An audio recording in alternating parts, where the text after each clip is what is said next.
आपको बुढ़िया और उसकी 2 बेटियां की कहानी सुनाएंगे। हम अक्सर मंजिल पाने से पहले ही थक जाते हैं और संघर्ष करते करते खो जाते हैं। बुढ़िया और उसकी 2 बेटियां की यह एक पुरानी कथा है। एक गांव में एक बुढ़िया और उसकी 2 बेटियां रहती थी। बड़ी का नाम शीला और छोटी का नाम शालू था। उन दोनों बेटियों को बड़े प्यार से पालन पोषण किया था। जब दोनों बेटियां बड़ी हुई तो उनकी मर्जी से शादी करवा दी। उन दोनों बेटियों और उनकी माँ को कहीं कोई तकलीफ नहीं थी। शीला और शालू अपने ससुराल में अच्छे से घुल मिल गई थी। एक दिन दोनों ने एक बिजनेस शुरू किया। बड़ी वाली का छाते का बिजनेस था और छोटी वाली का पापड़ का। सब कुछ अच्छा चल रहा था। उसकी माँ दोनों बेटियों से बहुत प्यार करती थी। कभी बड़ी वाली के यहाँ रहने चली जाती थी तो कभी छोटी वाली के यहाँ। शीला और शालू भी अपनी से बहुत प्यार करती थी। एक दिन बहुत तेज धूप निकली थी। उसकी माँ शीला को याद करके रोने लगी, जिसका छाते का दुकान था, क्योंकि कुछ दिनों से ठीक से नहीं चल रहा था।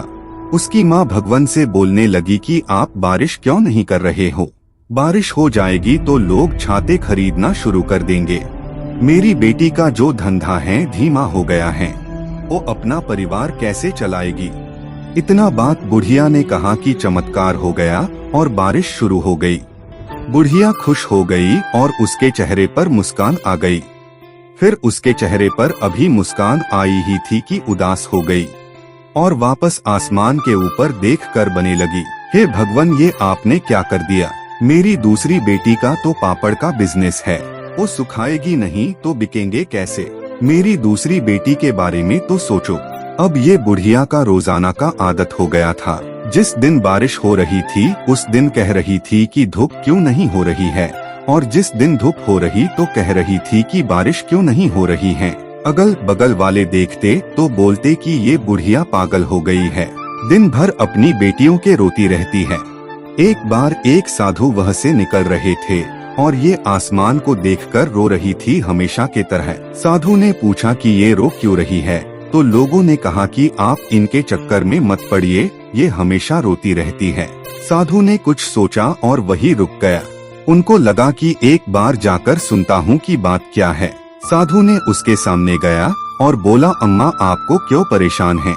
तो अम्मा बोली, मेरी 2 बेटी है, शीला और सालू। एक का छाते की दुकान है और दूसरी का पापड़ का।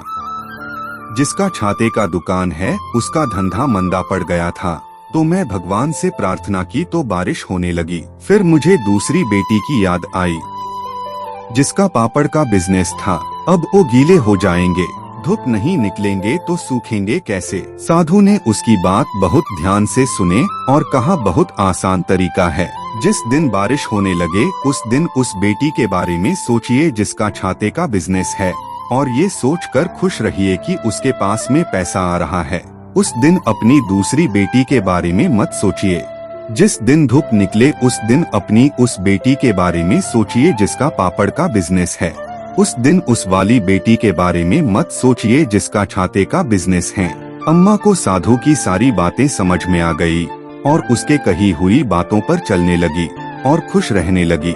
इस बुढ़िया और उसकी 2 बेटियों की कहानी से हमें यही सीख मिलती है कि बुरे समय में इंसान की हिम्मत टूट जाती है। जब भी आपके जीवन में ऐसा समय आए तो बहुत ही शांत रहे और अपने आप को संभाल कर रखे। बुढ़िया और उसकी 2 बेटियों की कहानी आपको कैसी लगी हमें कमेंट करके जरूर बताएं।